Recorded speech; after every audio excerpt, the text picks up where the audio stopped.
According to a newly released McKinsey report titled Reviving the Golden Goose of Australia Incorporated, business investment is now at recession levels as Australia's productivity growth slumps to 30th out of 35 rich countries. McKinsey warned that declining living standards are now a national emergency. And it goes on to say that Australia's productivity growth has been zero since 2016, showing up as higher costs for business, higher costs for consumers, weaker incomes, and declining competitiveness for investment. So what's the problem here? What is getting in the way? Business and government improving their productivity to be as good as they can be. And that's the question we're tackling in today's podcast, the top 5 blockers to productivity growth.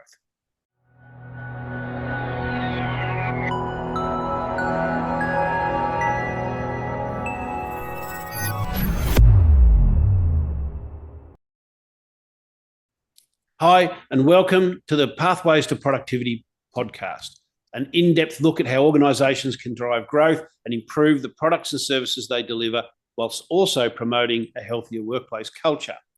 I'm your host, Chris Baker, and with me as usual is my co-host, Mr. Tony Taslim. G'day, Tony. G'day, Chris. How are you? I'm doing very well, thank you. It's good to be back, and I think this time we're going to turn the tables a little. Yeah, now it's like my turn to put you on the spot, right? So, hey, this is a great topic. Top 5 blocker to productivity growth. So, why you choose this topic? Well, there's probably a few reasons, but mainly I really think that productivity, as McKinsey identified, is in the state of a national emergency. It should be the hottest topic in town. And everywhere I look in the news, in the financial news today, I see it referred to as the productivity puzzle.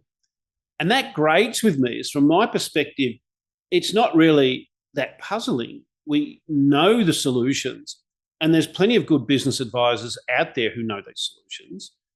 And they can absolutely help these public and private sector organisations to see the opportunities and put in process improvement projects to capitalise on those opportunities. So the pathway to improving productivity inside these organisations is not necessarily a complex one. And the opportunities that are sitting there are often much bigger than people realise. As companies age and grow, the opportunity for productivity increases unless they're really committed to it and doing that very well. And in my experience, that's not that many places. And recently, for example, at Calista Consulting, we've helped a regional manufacturer increase the productivity of one of their flagship products, something they've made for a long time. It's a key product to their organisation. We increased the throughput of that more than 6-fold. And we did that without the addition of any new staff. So it gives you an idea of what the potential is. I mean, they went from having a backlog and not being able to supply these products for months and losing sales because of that, because there was a long delay. The client would want one and they weren't able to supply quickly enough, so they would lose that sale. They went from that position to having finished goods in the yard ready to go. Customer rings up, can I have one of those? And they can just say, yes, no problems, it's on a truck today to you. So those kind of improvements, I'm sure you can see, drive both top line and bottom line performance. You increase your revenues, but because your productivity is much greater, you are making these products at a lower cost. So the margins are improving, so your bottom line's improving. And it's not just private sector. In one federal government agency working on specific types of cases, we increased their throughput by 600% over just 3 months. And that's a massive change to performance. And along with that, it makes the work easier. It gets rid of the frustrations that people find with trying to do this work. They get connected to the output and the value that they're creating. So this really drives productivity results as well. It's not all about the dollars. And in both of those cases, those organisations knew they had problems. They knew they had a challenge. They knew they weren't moving throughput fast enough. But they couldn't see the cause and they couldn't see how to implement solutions. And there's plenty of other examples out there where people simply don't know and don't recognise the opportunity or the need to improve until things tighten up. When times are good, wages are getting paid, the bills are getting paid, and there's a bit of profit.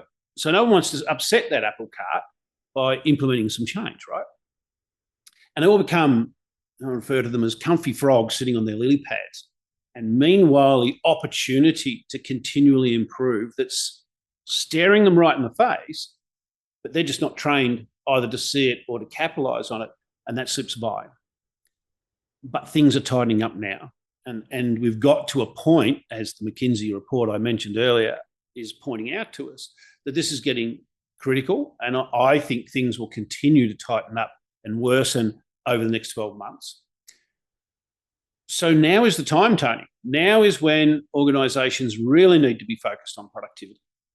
So the question is then, what are the blockers? And you're sitting there in your business as a business advisor. I'm sitting here in my business as a business advisor, expert on a whole range of things these organisations can do. And yet, when the times get tough, the first thing to get axed is training consulting, as you and I know. And I actually have people who would normally be my competitors, other business advisors, calling me to see if I have any work for them. So at exactly the time we should be the busiest people in the world, we're seeing the business slip away as well. And I even know of one government agency, and I'm in Victoria, and I'm talking about the Victorian government here. And Victoria is the state that arguably is most in need of productivity improvement at the moment. And in this one particular agency, they've disbanded their productivity team as a savings initiative. And I think that's the most incredibly short-sighted and misinformed strategy that I can think of. So if all this knowledge and information's out there, what are we talking about? We're talking about the lean process improvement. We're talking about the Six Sigma toolbox. We're talking about that general productivity and process improvement skill set. If all of that's out there and known, and many organisations have done training in this, why are they failing to turn that into bankable productivity growth? And that is the important question, because it's not just about knowing those tools. It's not just about knowing what to improve or even the tools and techniques around it. There's a big leadership part of the puzzle here that's absolutely critical. And I think that's the important topic. So that's what I want to start with. That was the premise of today's talk. What are the key blockers? That's the first point of call. And it doesn't matter whether you're commercial, not-for-profit, or a government agency. There's a lot that a good, experienced consultant or business advisor can bring to you if they understand that gap and these blockers. And within your organisations, as business leaders, you need to understand them as well. So it's amazing that, like you mentioned, you can increase six-fold productivity. I mean, in a matter of months, and six-fold in a month means in 3 months means probably double every month. But probably let's start with the first. What do you see? How can you make it those productivity? Probably what's the first blocker that you can think of, so that in that for example, in the government agency. Yeah, no, 100%. It does sound unbelievable, doesn't it, when I talk about those sort of numbers, six-fold increases and things like that. But I can connect anyone to the people who worked in those businesses, and they can talk to them about it if you like. So it's not insignificant, and it's real. So our first blocker is that businesses need to make productivity their priority, and they need to get over being too busy to improve. Every time I work with a client, we do the training, the lean stuff. I'll probably talk about it later, but we've got many ways we train people to do that. We empower them with the knowledge and the skills.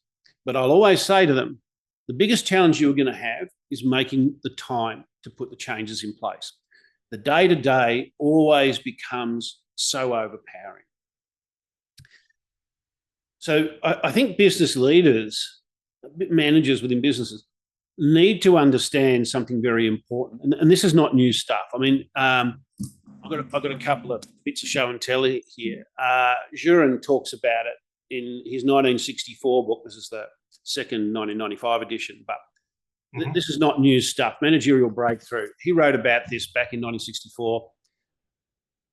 Business leaders, as he saw it, had two key responsibilities. One was to control the day-to-day. So you've got your day-to-day activities, things people know how to do, current processes are happening. You need to make sure they're being performed correctly and that you're getting the current standards of quality and volume and cost management in that business. So if we have disruptions to that, we need to understand those disruptions and fix them and maintain that. But in addition to that, we have to implement breakthroughs. He calls them breakthroughs. Incremental ongoing improvements to quality, cost, throughput. So you're traveling like this and you've got it under control. There's a little bit of variation, but you're controlling that. Then you implement a change and you get better. And then that carries along, you implement a change and you get better. So it's this incremental, continuous improvement. And that's where that phrase comes from. It's been around for a long time. I mean, they talked about continuous improvement when they were manufacturing the Model T at Ford in the 1930s. Nothing new here. But when you look at the current situation, like, hey, we need more people. Like, for example, like in the construction industry, there's like skills shortages. And then, but on the other hand, like they got like a deadline. Hey, you need to finish this task on this certain date. And in a way, like, for example, you need like 5 people, but you only got 4 people. And the deadline is still the same. And I think the business owner or the person doing the construction will need to like keep doing the work for 5 people with four person to do those jobs. So what can you say about that? So the shortage of skilled people has been a very real issue over the past 5 years. There's no hiding from that. It's been one of the most common things I've heard from my clients. We can't get people. And, if you don't have enough people, that is going to be a barrier. But productivity improvement is about increasing capacity without adding to people or getting a greater proportional increase, even if you do add people. If you're short on people, productivity should be a headline issue, right? So whilst it's always a constraint, and interestingly enough, if I talk to particularly regional manufacturers at the moment, that tune's changing. A year ago it was we can't get people. Now it's when people leave, we're not replacing them because they're in this recession now. This recession is real and it's here. Let's not hide from that. And it's going to get worse over the next 12 months. So I think that's very true. I think there are blockers in terms of not having enough people, but that's certainly not a reason not to do productivity. But you're right, because it's just another one of those things where people say, I'm just too busy at the moment. We've just got to keep getting this stuff out. So they get stuck in the controlling the day-to-day activity to maintain output, and they never implement breakthrough. That's what Jurin was talking about. Yep. It's that second part that people leave out because they have too much on their plates. And what Jurin said is, without breakthrough, everything may be serene internally at the moment, but the company is headed for some swift mortal shocks. That's his exact wording, swift mortal shocks. Don't underestimate what he's telling you there. And I think that's catching up with us. McKinsey's identified, no productivity growth since 2016. We are now going to pay for that and pay heavily. So it's the businesses that sharpen the saw and get stuck into productivity improvement that are going to capitalise on this. And now this is about human psychology. It really is. And this is managers at all levels. And I see this all the time, and I'm sure you do as well. We give them advice. We give them the actions. We give them all the tools they need. We go back another month later and they haven't done anything, right? They're stuck. Stephen Covey's 7 Habits of Highly Effective People, he talks about the time management matrix, which he based on the Eisenhower matrix. There are 4 quadrants in that, and let's not worry about quadrant 3 and 4. The important ones are quadrant 1, which is the firefighting stuff. That's where everything is urgent and important, right? And I bet a lot of our listeners can relate to that everything on their plate's urgent and important. Quadrant 2 is the important but not urgent stuff. Now, this is the training of people. This is process improvement projects. It's all of those kind of things. It always gets kicked down the road. But eventually, the quadrant 2 stuff, guess what? It moves into quadrant 1 and becomes urgent and important again. And people get stuck in firefighting and are not putting time aside to work on the future and work on the developments. And the key lesson is that you must always build some time into improvement, or you will languish and the competition will pass you. And that's that whole bit about continuous improvement. What would I look for in an organisation to demonstrate this? Well, they would always have improvement projects on the go. There would be people with accountability assigned to those projects, and those people and teams would report routinely to management on their progress. So the teams would understand that the day-to-day work is only one part of their work, but the improvement projects are also a normal part of their weekly regime. That's what's missing. So that's our first point, is that business leaders must make productivity a priority, and they've got to get past being too busy to improve. That's not really an excuse. Let's talk about the next point. What's the next blocker then? So the next thing really is to engage with teams about productivity. So it leads on nicely from the previous point. So I've not necessarily put these in order of most important to least important, but there's a flow to this. I think that many managers, perhaps not all, but many managers overlook some key things here. Something I find myself saying to workplace leaders a lot is, if it's important to management, it will be important to the team. I genuinely believe that. But the team are not mind readers. They don't know what's going up here in the manager's head. So the managers need to be out there talking to teams, engaging them in discussions about what goes well, what doesn't go well, and very importantly, asking the team for their input and their ideas, and asking anyone in your team their opinion of something is an extremely powerful management leadership technique. It shows that you're interested in what they think. It shows that you have a respect for their knowledge and experience. And it hands over some of the control of process to the team. Processes aren't and shouldn't be things that managers create and give to their teams to operate, and that managers are simply monitoring to make sure team members are following the rules. That's not good leadership, and it's not good process. So in practical terms, what does that mean, engaging with your teams? Well, it's not sending out a monthly email, right? And it's not even a monthly meeting. This is building communication with your teams into daily activity. Managers have to realise that their success is built upon what their teams do. The teams do the work. They create the output.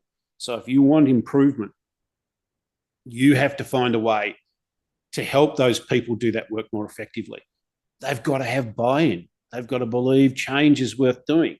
They've got to see the vision. They've got to see the need. They've got to believe they've got the skills and the resources. All of these fundamental building blocks to change.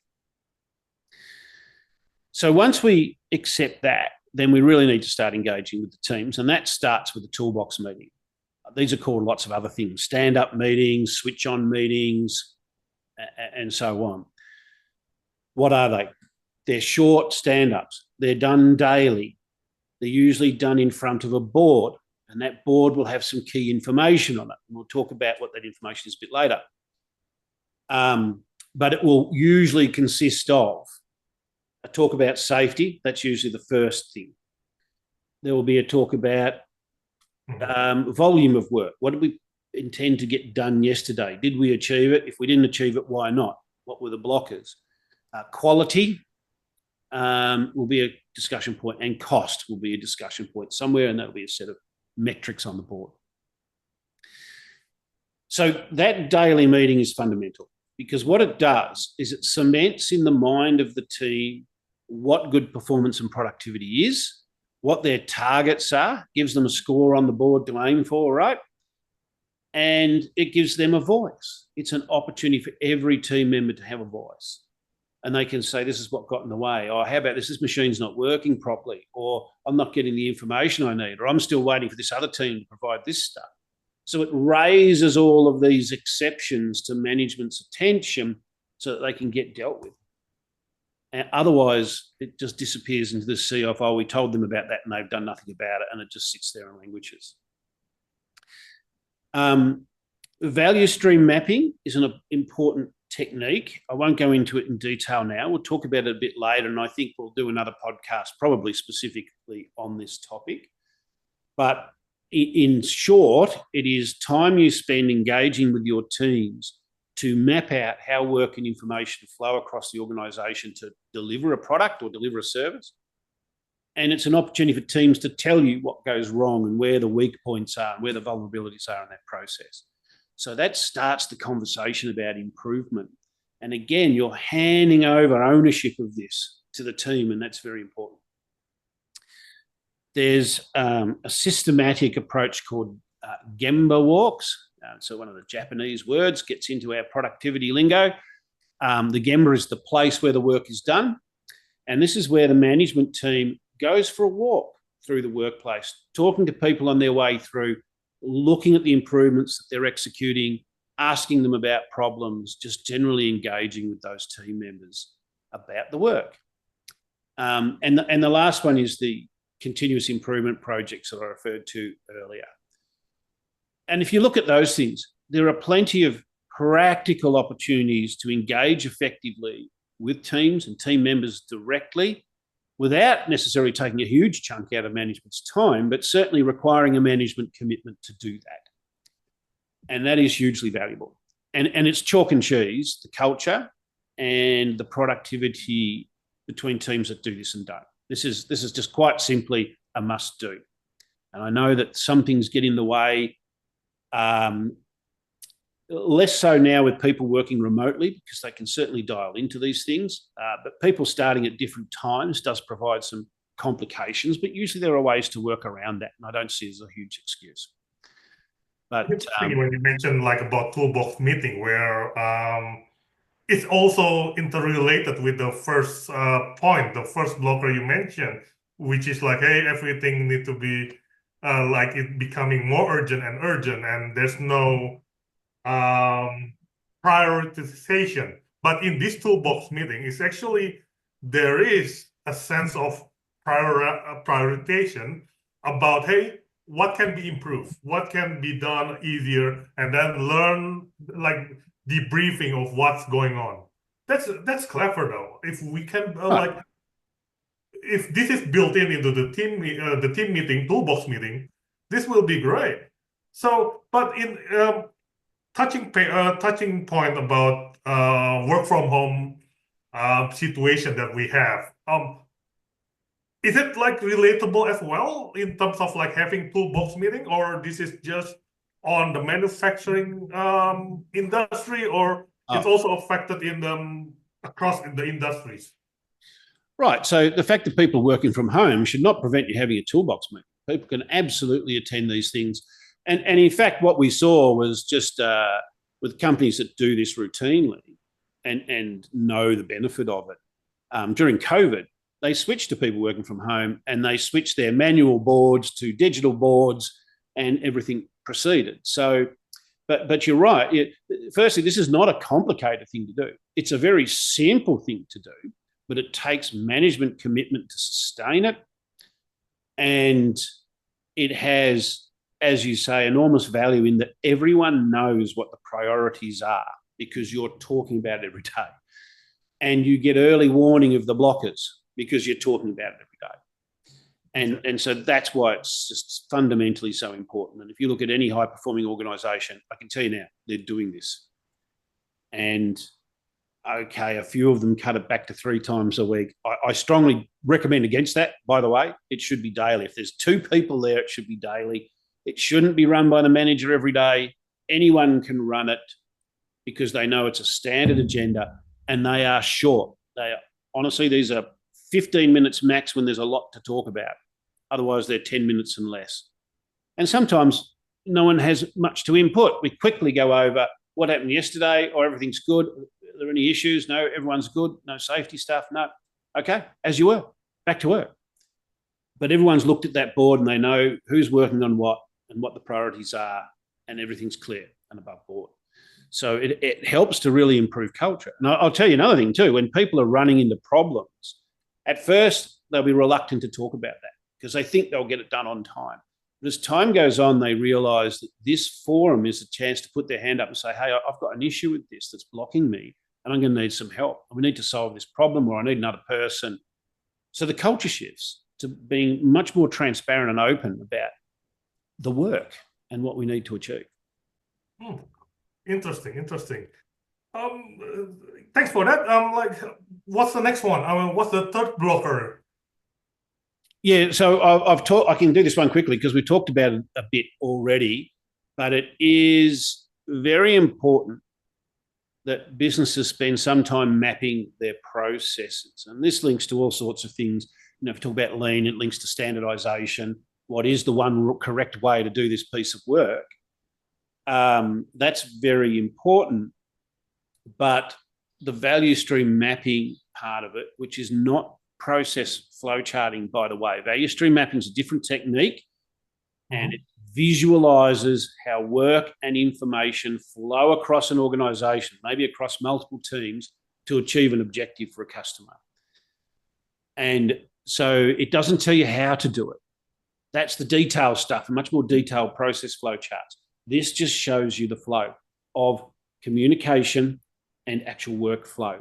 And it shows where the different teams are involved and where the inputs come in and the outputs go out. And you can do all sorts of sophisticated things like put the timings down to minutes on certain activities if you want to get right into it. Honestly, I find 9 times out of 10 that level of detail is not necessary. What is necessary is to engage the team, the people actually doing the work, and hear what they tell you. I hate this bit. It's always difficult and we get lots of defects. Or when we get the information from this other team, it's always wrong and we have to rework it. Right? Just gold comes out of mapping this. So it's the process of creating the map that gives you the information on where the productivity vulnerabilities are. So my recommendation here is that leaders get to grips with value stream mapping, understand why it's important, and learn to do it effectively. It's actually not hard. There are a couple of tips and tricks, and we can run sessions with people to show them how they do that, take them through it. Practice makes perfect.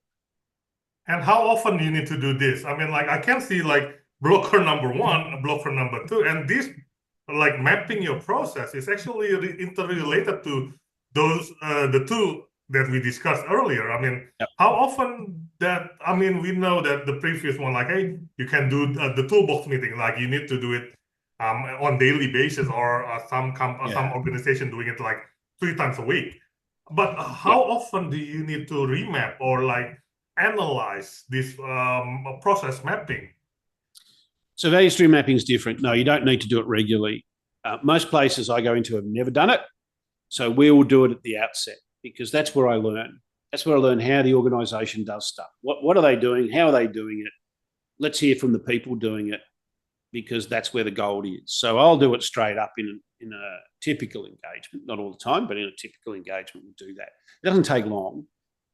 Once it's done, you don't really have to do it again until you plan to modify that process, in which case what you might do is you've got your current state mapped. This is the way we do the work today.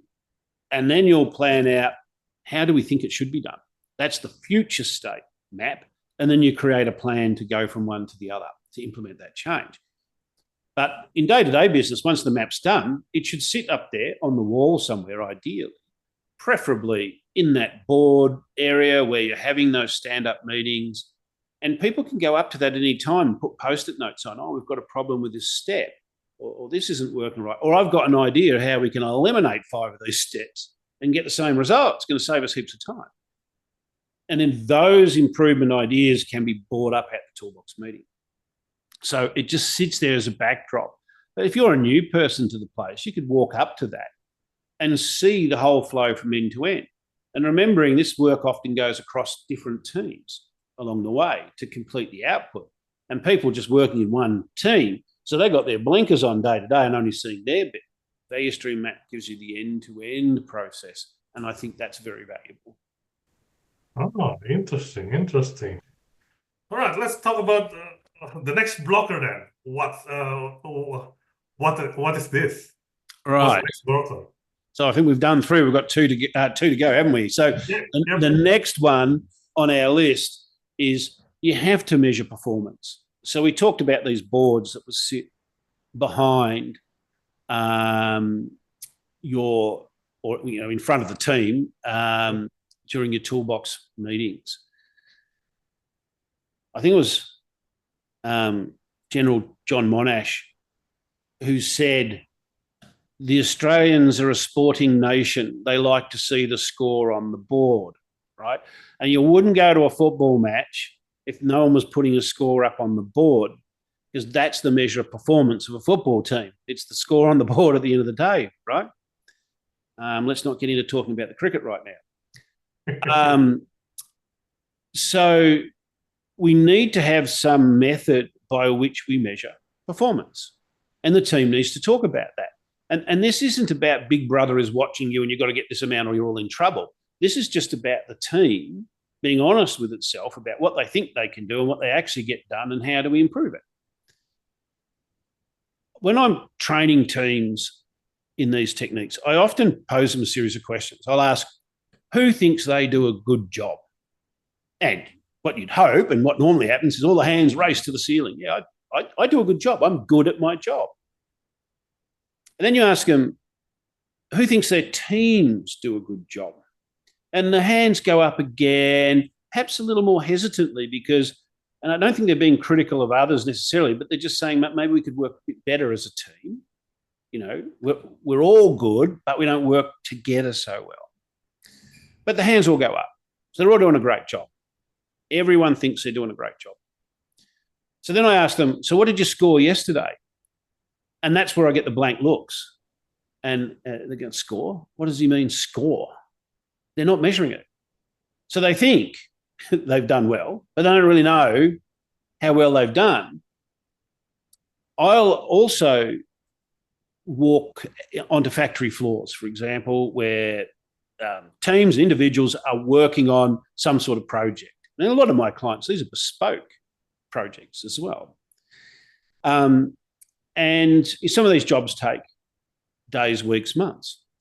And I'll just ask a simple question. When's that due to go out?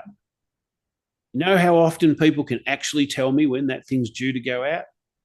It's almost never, almost zero. And that's a disaster. That is, I think, a disastrous paradigm that people are working on things and they don't know when they're due to go out. If you think about it, how much work went into estimating that job? Someone's estimated the materials and the labour and everything else and factored in overheads in order to come up with a price for that job, which when complete, then we ought to realise a certain amount of margin. And businesses never realising those planned margins, and they don't know why. And yet you go and ask people when a piece of work's due out and they don't know. So in other words, the people putting the labour in don't know how much labour is allocated to that job, is another way of putting it. I've often found we get an immediate increase in performance simply by making it clear when things are expected to be out. That's what you talk about in your toolbox meeting. You know, all the jobs there. You have when they're due and you know who's working on them. So you ask those people, will you hit that date? And at first, again, they're reluctant. They'll always say, yeah. And then you get to that day and they go, oh, yeah, about that's going to be late.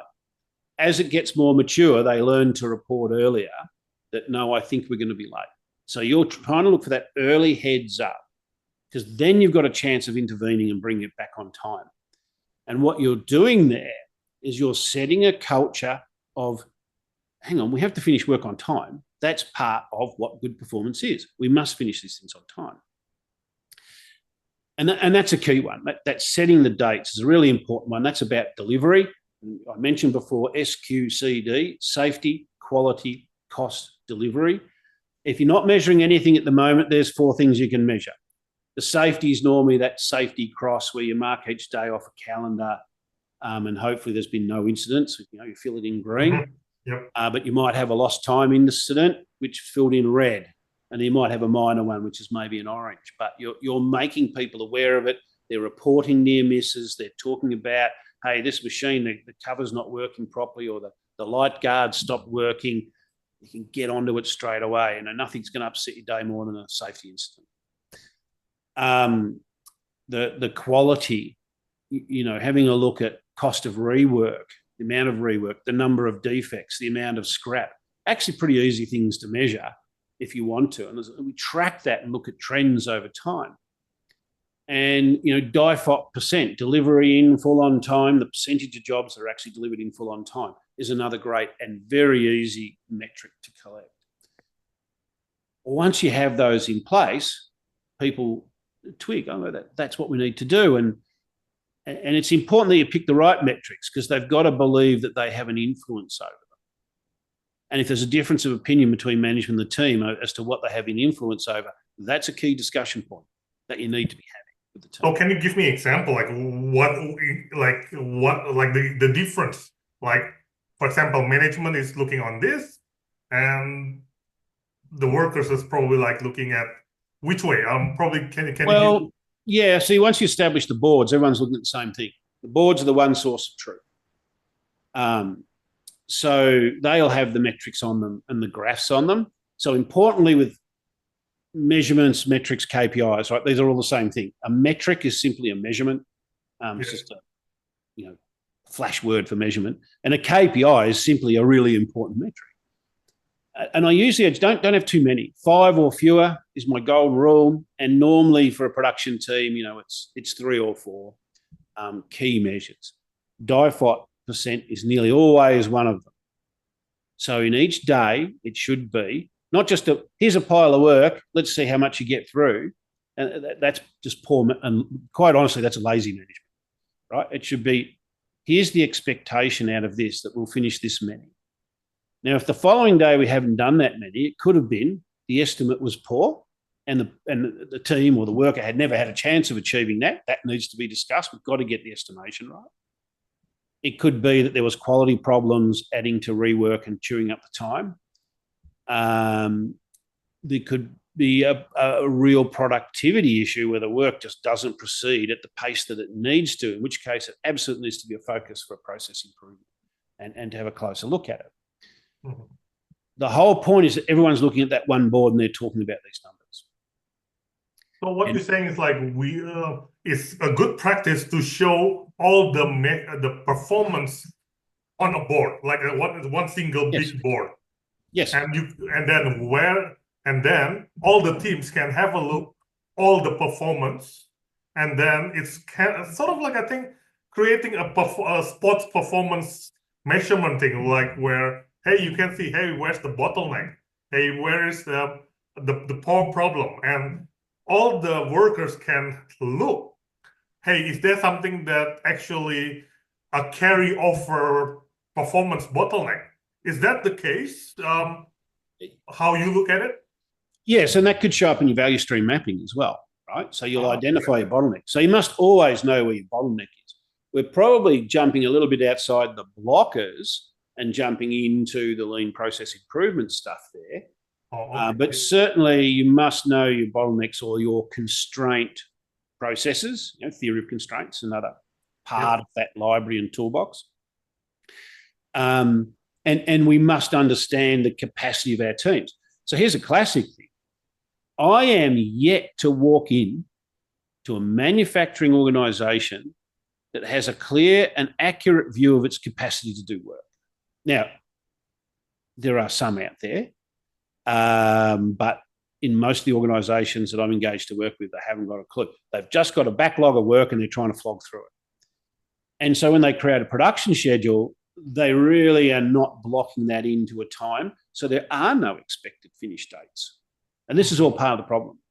So we have to come to grips with capacity. We have to come to grips with creating a production plan that's achievable. And then we have to hold teams accountable to achieving it and talking about what gets in the way. So that's where all these bottleneck things and problems with parts supply, running out of parts, and everything else comes to the fore. I mean, I know those are manufacturing examples, but it's not that much different, honestly, in the service and government environments. It's still really process is process is process.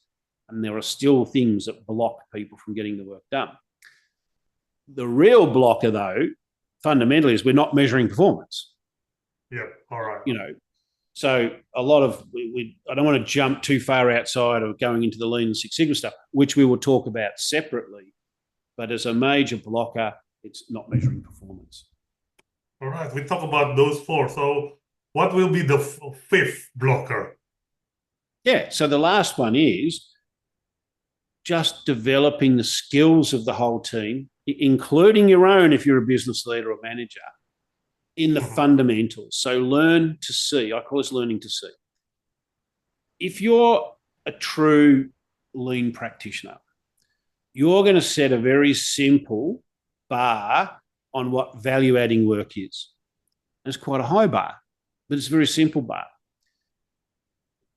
So everyone must understand what that is. So fundamentally, is that each step, each activity that is performed must transform the work. So the work that leaves is different to the work that came in. You know, you get some data and you create a report. So data comes in, a report goes out. Clearly, that's transformed. Value has been added. You've got two parts and they need to be welded together. You know, it starts off as two parts and it goes out as two parts welded together. Value has been added, right? But if I just go over here to grab some materials and come back to my desk, did the materials change during that journey? Not at all. No. It's still the same. No value has been added. You still have to do it if they're over there, right? But no value is added. You know, but you know, in high-performing moving assembly lines, you do not see workers wandering off to go and get some parts. They stay there and the parts come to them. So, you know, it's just an example of design of process. So that's the first thing, that the product or the service must transform with the activity. That transformation must be something that the customer wants and is prepared to pay for. So no point us doing something because we want to do it. It's about the customer. And the last thing is it must be right first time. So no defects. So that's the bar for value adding. Now, we do a lot of training with teams to help them understand all of these principles. And adults learn best through kinesthetic learning, right? Through doing. And we will build a replica process. You know, if it's manufacturing, we use Lego to build things. If it's a service delivery organisation, we'll process cases or something like that, so that it's largely, you know, accessible to them as a concept. Not that it would matter, the lessons are the same. The rules don't change. It's just the environment you're working changes. And what we're trying to do there is help people understand what is value adding and what is not, and what is waste. So we classify this into 7 types of organisational waste. And they are transport, which is movement of materials, movement of work. It is motion, movement of people, inventory, both stock that you have in a warehouse, but also, very importantly, work in progress that no one's working on. Waiting, so you got to process waiting for an upstream process to complete before it can do its priority work. Overproduction, producing too much of something too soon. Over-processing, doing things that the customer doesn't value. And the last one is defects. So those are our 7 operational waste. Now, we'll go into those when we talk about the lean stuff in another episode. But if teams don't understand this and can't see it, they're not in a position to identify waste. And we'll run an exercise with them very frequently where we show them an activity. You know, we've got an old mate doing some work and they watch it. And we give them a list. Here's all the things that old mate did. I want you to mark up which were value adding. Now, I can tell you now in that list, there are only 2 or 3 things that are value adding by that benchmark that we've set before. The teams will always pick 10 or 15 things that are value adding, right? And they're confusing the fact that it has to be done with whether it's value adding or not. Once you push through that barrier, the whole world opens up. So this fundamental training, it gives people a language. the 7 operational wastes, for example. It gives them a language to talk about process improvement, and it gives them an inherent understanding of what is value adding and what is not, so that they can look critically at a process and go, hang on, I know we've done this, we've always done it this way, but why are we doing that? That's not adding any value. So they have to have the ability to question it. And I honestly think that for modern managers and leaders in workplaces, you must come to grips with lean process improvement. If you don't understand that, you are missing out a whole lot of the context that Duran talks about. And you can't be a breakthrough manager if you don't understand this stuff. So education, that's key. And that's the top. I'll look at it. Thanks for that. I'll look at it on those 5 blockers, and I haven't heard about culture. I mean, sorry if I'm adding up another blocker, but I mean, what do you think about culture in the company? Is that one of the blocker, or is that something that you can train the team? And it's coming on your 5th point, which is like training the team. Yeah, about the culture. Look, that's a great question. Culture's not a blocker. Culture's a result of not doing this stuff, right? Who's accountable for the culture in a workplace? And that is it's the management leadership team, right? From the top down. And I've worked in all sorts of organisations with all sorts of different cultures. But in all those organisations, when I get to the coalface and talk to the workers, they're just people like you and me who want to go to work. They want to do a good job. No one likes being told they've done a crap job, right? They want to do a good job. They want to be connected to value. They want to feel valued. And one of the most important ways you can actually do that is to empower them to own the process, to empower them to improve the process, to listen to their ideas. And this is exactly all the things we've been talking about. Mm-hmm. The toolbox meetings at the boards, the value stream mapping, the training of them, the engagement, all of those things are integrally linked to empowering those people to create value, and by connecting them to the value they create and giving them a say in their day-to-day work, you are improving the workplace culture. People love a challenge. They like to improve things. It's like doing a puzzle. So if you can add something in, if you can break out of the day-to-day, add part A to part B, that they're doing over and over again, they're probably very good at it and bringing a lot of skill to the table, right? But every now and then, if you can break them out of that for an hour or two, to work with their colleagues, to get to know them better, to challenge things, to bring another part of their brain and their capability to the workplace, that is the secret to developing high-performance cultures. So I haven't mentioned culture as one of the top 5 blockers because it isn't. Poor culture is a symptom of not doing these top 5 things, 100%. Great, good stuff. So we covered those 5 blockers, and you mentioned that this is just a sequence where you pointing out, hey, it's not the. So I'm just thinking like, hey, where do you start if you got an organization or business or a company? Yep. How do you start? Is there any tips or tricks that you can think of, like where do you start or where to start, which point, or tell us more? Yeah. And that's a little more difficult to answer in that it can be quite situational. So it depends on, where's that company at? What's the immediate issue? And I would take a different approach with different clients depending on what I learned from the initial stakeholder engagement. So by talking to the managers, why am I there? What do they want me there? What do they see as success? So once I've got that defined and I know how we're going to measure it so we can prove it, then I can start to look at what are we going to do. But all the things I've talked about today will form a part of that.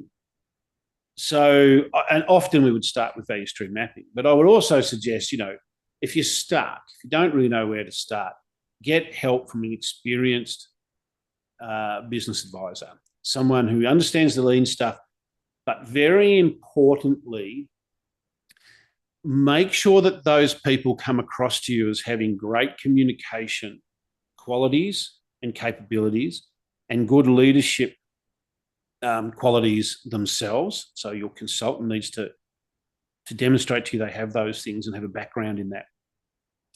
They have to be outstanding at building relationships and relating to people at all levels.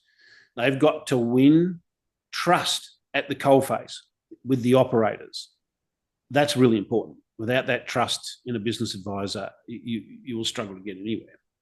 But they also need to be able to sit down at the board table and talk to senior people in the business. So they need to know the language of business. They need to know the language of accounting, business accounting. They need to have experience running a business. So look for that rounded skill set in that person.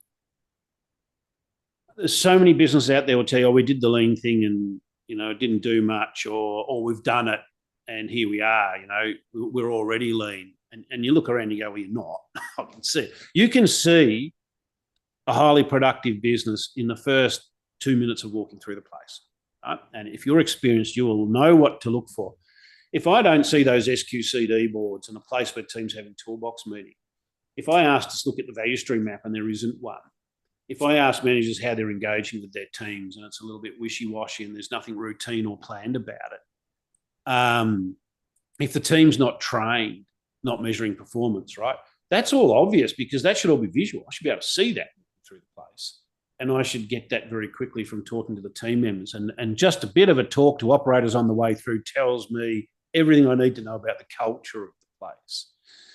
So, if you find the right people who can help you, they will recognize the opportunity, they will walk you through the process, and they will build your skill at the same time.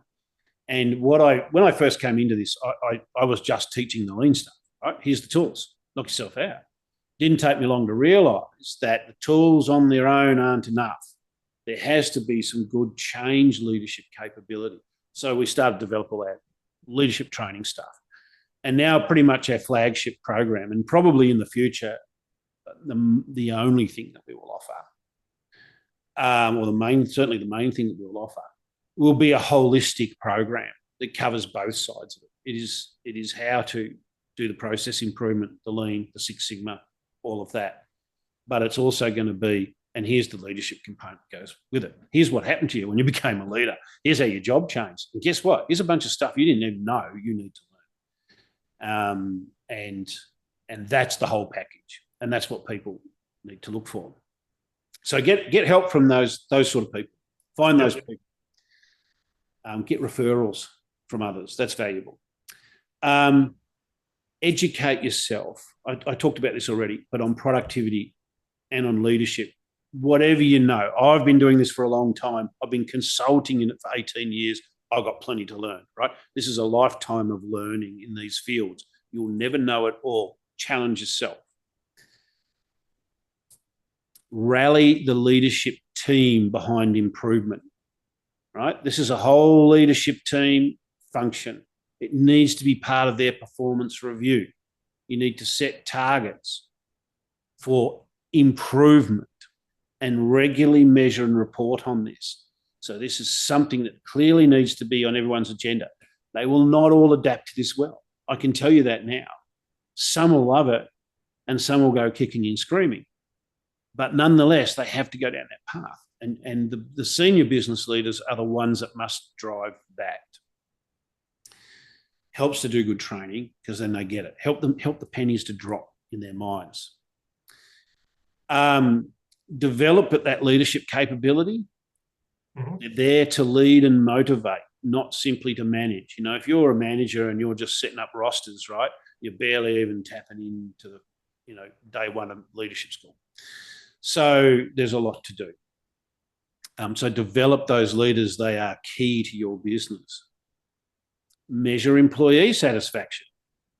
That's directly linked to how employees feel that they're growing and developing themselves. It's directly linked to whether they're given opportunities to contribute. It's directly linked to how well their opinions are respected, right? So if you know it's going to be rubbish, you definitely should be measuring it. Mm-hmm. Right? don't not measure it because you think it's going to be a bad result, but only ask questions you're prepared to do something about as well, you know. But let's see. Let's see what it is. If you get a terrible result, okay, that isn't great, but there's only one direction you can go in, and that's up. Now you know. Now we'll run that thing again in 6 months and see if we've improved it. What are we going to change? And talk to customers. What do they really think, right? Because they'll provide you with opportunities to improve. And if you're improving in the eyes of your customers, I guarantee you business will head in a positive direction. You need to ask the customers what they're looking for. That's so important. I mean, that applies to the fish and chip shop down the street. If they're down on business, you know, what's the definition of insanity? Just doing the same thing over and over again and expecting a different result, right? If people aren't walking in the door and spending, you got to change something. And you start asking what that is. What do your customers want? Oh, well, you should do roast chickens and some salads. Oh, great idea. Let's try that. That's something you haven't done before. You know, and does that change the dynamic? But yeah, always stay linked to your customers. So when you're talking about fish and chip, and it just remind me like, how small, how do you, when do you start? When do you start off thinking of this productivity? And when you mentioned that, like, your examples are more on like the manufacturing industry or like office industry where like possibly like there are 5 or more people in the business, right? But when you're thinking about like fish and chips businesses down in the corner, like, is it really affected or is it really necessary to think about productivity? Because like probably they are just like mom and dad shop, or it's just like a 3-person, or probably mom and dad and 1 cashier or 1 cook. Will that be relevant? So again, we're going to jump sort of into the lean stuff a little bit here. But the first principle of lean is that value is determined by your customer. So no matter how good you think you are, it is your customers that will have the final say, right? So you must understand the mind of your customer. And yes, I've used a few manufacturing examples today. I've tried to talk about service organisations as well. Just I happen to have a lot of manufacturing clients just at the moment, so that's probably foremost in my mind. But process is process. Now, if you're working in a small retail business, you still need to follow that first principle of lean, that the customer determines the value. So what do customers want? It's the first question we need to ask ourselves. So that is about productivity, because there's no point being super productive making things customers don't want. Yeah. You have to be super productive making things that customers do want. And does the actual productivity stuff apply to a small cafe or whatever? You know, it's funny you say that, because I remember, actually, this was some time ago, and I was working in Canberra for a federal government agency. And there was a continuous improvement leader within that organisation, and I would meet with him. And he came to grab me for a break at one point after a training session. He said, come on, we'll go for lunch. I've got to take you to this coffee shop. You've got to see this coffee shop. I said, okay, we're going on. He said, watch this. But we place our orders. We placed our order. And they had this system there, which was just a marvel to watch if you have an interest in process. Maybe the average customer doesn't necessarily notice, but they were packed out. But it was fast. We got their coffees were great quality, and we got them very quickly. Excuse me.